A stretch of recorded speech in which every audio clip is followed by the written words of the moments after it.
Revision यार कोशिश रहे कि जितना अच्छा रिवीजन होगा उतनी हमारा रिकॉल और हमारी जो इंट्यूशन जो शार्प है या एक्यूरेसी इन द एग्जाम वो बहुत ज़्यादा करता हूँ डेली बेसिस। एंड सेकंड कोई मंथली मैगजीन ले लो कोचिंग की, एक मंथली मैगजीन एक न्यूज़पेपर बस रीसन यूज़ करना चाहिए। And second the importance of the test series as well as previous year question papers वो बहुत इंपॉर्टेंट है। Hello sir. हाय सर कैसा हुआ इंटरव्यू? अच्छा था यार। कौन सा अटेम्प्ट था आपका? ये थर्ड मेंस पहला इंटरव्यू था मेरा। थर्ड मेंस और पहला इंटरव्यू। जी। अटेम्प्ट कौन सा था? Attempt fifth. सर आपका ऑप्शनल और माध्यम क्या था? ऑप्शनल केमिस्ट्री और मीडियम इंग्लिश। इंग्लिश में? हाँ जी। सर थोड़ा अपने बारे में बताएं, आपका नाम क्या है और एजुकेशनल बैकग्राउंड क्या है? मेरा नाम हरवीर है, मैं राजस्थान से हूँ। राइट। एंड एजुकेशन मीडियम मतलब मैंने ग्रेजुएशन करी है मैकेनिकल इंजीनियरिंग में फ्रॉम IIT बॉम्बे। सर आपका ऑप्शनल केमिस्ट्री था, तो रिसोर्सेज क्या रहे इसके, कहाँ से तैयारी की आपने केमिस्ट्री की? एक मेजर रिसोर्स तो ये है कि एक ही कोचिंग है डायस करके, RK सिंह सर हैं। एंड सेकंड कुछ नोट्स लाइक 11th-12th की NCERTs, कुछ इग्नू के नोट्स मिल गए थे, तो ये मेजर सोर्सेज रहे हैं। सर बात करें इंटरव्यू रूम की तो कैसा माहौल था और बोर्ड कौन सा था? मेरा बोर्ड स्मिता नागराज मैम था एंड बहुत अच्छे लोग थे, 5 मेंबर होते हैं जनरली एंड बहुत काम and I would say it was very liberating experience after talking with them. Sir किस टाइप के क्वेश्चन पूछे गए? थोड़े बहुत क्वेश्चन हमारे व्यूवर्स को बता पाओ, कौन कौन से क्वेश्चन पूछे गए? जैसे कि मेरी हॉबी में एक एग्रीकल्चर था तो एग्रीकल्चर रिलेटेड काफ़ी थे। सेकंड एक क्वेश्चन मैकेनिकल से भी था and major development that are coming ahead in mechanical engineering. Second irrigation, micro irrigation पर बात हुई।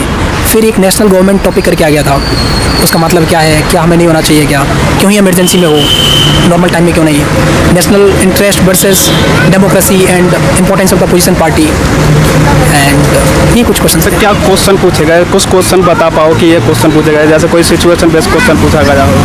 जैसे कि एक क्वेश्चन था कि भरतपुर एंड मुंबई के बीच में क्या डिस्टेंस है। अच्छा। नॉर्मल ट्रेन से अराउंड 18 आवर्स लगते हैं, राइट। तो क्यों ना हम बुलेट ट्रेन रखें। तो मैंने बताया कि बुलेट ट्रेन है एक अभी हमने एज अ प्रोजेक्ट मूड पर या as a pilot project Ahmedabad and Mumbai के बीच में प्रोजेक्ट चल रहा है। तो मैंने बोला कि क्यों ही अहमदाबाद मुंबई, क्यों नहीं दिल्ली टू कोलकाता, दिल्ली टू मुंबई। फिर क्या बेनिफिट्स होंगे, क्या हमें मास लेवल पे ट्रेन्स को बेसिक फैसिलिटी प्रोवाइड कराएं या स्ट्रेचर और steam project like bullet train पर हमें फोकस करना चाहिए। तो इस पर मेरे ओपिनियन पूछे गए, ये सब था। सर बात करें आपकी प्रिपरेशन की तो कैसे हुई? कोचिंग का सहारा लिया आपने या सेल्फ स्टडी की थी? हाँ मैंने GSC कोचिंग की थी एंड केमिस्ट्री की कोचिंग की। बाद में मुझे लगता है कोचिंग तो एक मेजर थोड़ा अंडरस्टैंडिंग बनाया था, उसके बाद तो बैकवर्ड फॉरवर्ड लिंकेजेस आपको करने होते हैं। सर कोचिंग सिर्फ गाइडेंस बता सकता है। सर बात करें स्ट्रेटजी की, आपकी क्या स्ट्रेटजी रही प्रीलिम्स और मेंस के लिए? प्रीलिम्स में तो ऐसा है कि जितना ज़्यादा अच्छा स्टैटिक होगा उतना बेटर है, उसके बाद आप करंट को एज अ अपडेशन यूज़ करना चाहिए। And second the importance of the test series as well as previous year question papers तो बहुत इंपॉर्टेंट है UPSC के माइंडसेट को जानने के लिए। सर आपने टेस्ट सीरीज की बात की, तो टेस्ट सीरीज कहाँ से लगाई और कितना रोल रहता है टेस्ट सीरीज का? टेस्ट सीरीज आप कोई भी लगा लो, कोशिश करो कि 40 to 50 टेस्ट लगा लें, मार्केट से उठा के कर सकते हो, कोई ऑनलाइन ऑफलाइन लगा लो, कोई भी सारी टेस्ट सीरीज अच्छी हैं। और basically UPSC and test series का कोई ज़्यादा पैरिटी है नहीं, बट प्रैक्टिस के लिए, एक कंसेप्चुअल क्लैरिटी के लिए, अपनी स्पीड जानने के लिए, अपने माइंडसेट को और रीओरिएंट करने के लिए ज़रूरी है। करंट अफेयर्स को लेकर सर काफ़ी इशू रहता है, तो आपने करंट अफेयर्स के लिए क्या क्या पढ़ा, कौन सा न्यूज़पेपर पढ़ा, और न्यूज़पेपर पढ़ा तो सेल्फ पढ़ा या फिर एनालिसिस वगैरह देखा यूट्यूब पर? मुझे लगता है कि इंपॉर्टेंस ऑफ न्यूज़पेपर बहुत ही इंपॉर्टेंट है। क्यों? क्योंकि वो तो हमारे माइंड को इवॉल्व करता है, एक डेटाबेस, एक कॉमन सेंस हमारा शार्प करता है। तो मैंने हिंदू पढ़ता हूँ डेली बेसिस। एंड सेकंड कोई मंथली मैगजीन ले लो कोचिंग की, एक मंथली मैगजीन एक न्यूज़पेपर बस इनफ है। कोई एनालिसिस वगैरह इट्स अप टू देम और अप टू पीपल जिनके पास टाइम है, जिनको ज़रूरत है, अदरवाइज कोई नेसेसरी तो नहीं है। सर आपने नोट्स वगैरह बनाए थे करंट के, क्या बनाने चाहिए नोट्स करंट के? पर्सनली मैंने तो नहीं बनाए, प्रीलिम्स के लिए ज़रूरी भी नहीं है, बट मेंस के लिए बोल सकते हैं कुछ इश्यूज़, खासकर GS2 और GS3 जो करंट बेस्ड है, उसमें कुछ डेटा फैक्ट्स, कुछ सुप्रीम कोर्ट के जजमेंट्स, कुछ कमेटीज़ के नाम, कुछ फैक्ट्स है उसके लिए बना सकते हैं। अदरवाइज़ करंट के लिए तो न्यूज़पेपर रोज़ पढ़ो, उससे एक पैसिव नॉलेज बनती रहती है, आपके थॉट्स बनते रहते हैं। और वही मेंस में और इंटरव्यू में बोलना होता है, आपकी खुद की opinion more objective and more backed by some rationality, committees, constitution, laws वगैरह। सर जैसे काफ़ी बच्चे मतलब जो शुरुआत कर रहे हैं UPSC के, कि वो पूछना चाहते हैं, जैसे कुछ को नहीं पता न्यूज़पेपर में से क्या पढ़ना होता है, तो न्यूज़पेपर में से पढ़ना क्या होता है? जैसे पढ़ तो लेते हैं कि हमें द हिंदू पढ़ना है या फिर और कोई सा पढ़ना है, लेकिन पढ़ना क्या होता है न्यूज़पेपर में? देखो 2-3 2-3 चीज़ें ज़रूरी है उसमें। एक तो फर्स्ट मेन पेज, उसमें जो बहुत ज़्यादा नेशनल इंपॉर्टेंस की कुछ न्यूज़ें हैं वो आती हैं। सेकंड एक वर्ल्ड, एक थर्ड इकोनॉमी और business, and fourth editorial part जो हमारे खासकर GS2 GS3 या जैसे भी UPSC सिलेबस से कहीं ना कहीं जुड़ रहा है।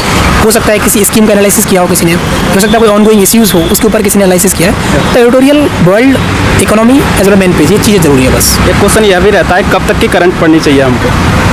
कोशिश रही 1 साल पुराना हो, और बाकी तो चीज़ें रिपीट होती हैं मोर और लेस।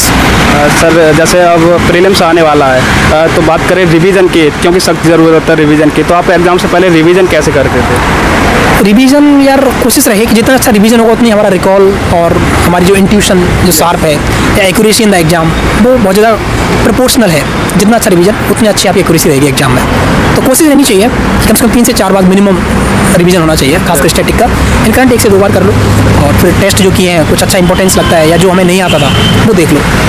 सर जैसे अब प्रीलिम्स आने वाला है, तो अब क्या करना चाहिए? जैसे बहुत कम समय बचा है अब, तो अब एस्पिरेंट को क्या करना चाहिए, कैसे तैयारी करनी चाहिए, क्या पढ़ना चाहिए आप? मुझे लगता है कि यार स्टैटिक, मैंने आगे जैसा बोला है, स्टडी को ही खूब ज़्यादा रिवाइज करो। सेकंड, अपने जो हॉराइजन है उसको थोड़ा सा ब्रॉडन करो, क्योंकि प्रीलिम्स में काफ़ी इन्फॉर्मेशन चाहिए।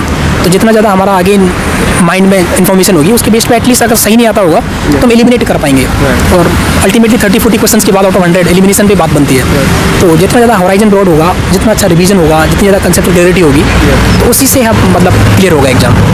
सर जैसे आपने बताया आपने कोचिंग की, तो जैसे काफ़ी बच्चे कोचिंग करना चाहते हैं, तो लेकिन कोचिंग ऑनलाइन बेस्ट रहती है या ऑफलाइन, कौन सी करना चाहिए?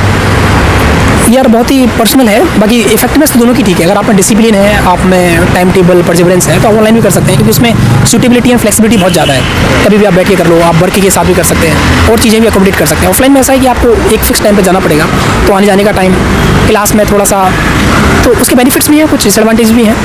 तो दोनों ही मीडियम ठीक है। अगर आप में पढ़ने की विल है तो मीडियम कोई फ़र्क पड़ता नहीं। सर जैसे काफ़ी बच्चे शुरुआत कर रहे हैं या इस फील्ड में आना चाहते हैं, तो वो शुरुआत में किन बातों का ध्यान रखें, क्या गलतियाँ नहीं करें UPSC की तैयारी करते हैं? गलतियाँ यार, पहले तो एक अंडरस्टैंडिंग हो एग्ज़ाम के बारे में कि डिमांड क्या है। एंड सेकंड, चाहे वो कोचिंग की हेल्प लो या आपके कोई सीनियर से आपका कोई जानने वाला हो। एंड सेकंड कि ऐसा होता है स्टार्टिंग में तो कोशिश करते हैं ढंग से, पर बाद में एनर्जी लेवल कहीं ना कहीं रुक जाता है, तो वो नहीं होना चाहिए। तो 1 साल तो प्रॉपर फुल मोमेंटम में काम करना चाहिए। और खासकर जैसे कि स्टैटिक बोला मैंने, करंट को जनरली लोग शॉर्टकट की तरफ भागते हैं, वीडियोज़ की तरफ भागते हैं, कुछ शॉर्टकट या कुछ फर्रे मिल जाए जिनको हम बोलते हैं, उनकी बजाय एक स्टैटिक बुक पकड़ो, स्टैंडर्ड बुक पकड़ो, उसको फिर आप करंट अफेयर जैसे कि कोई हिंदू या एक्सप्रेस प्लस एक करंट मंथली मैगजीन, इससे आप अपने आप को कंपाइल कर लो, तो दैट्स वुड बी एनफ।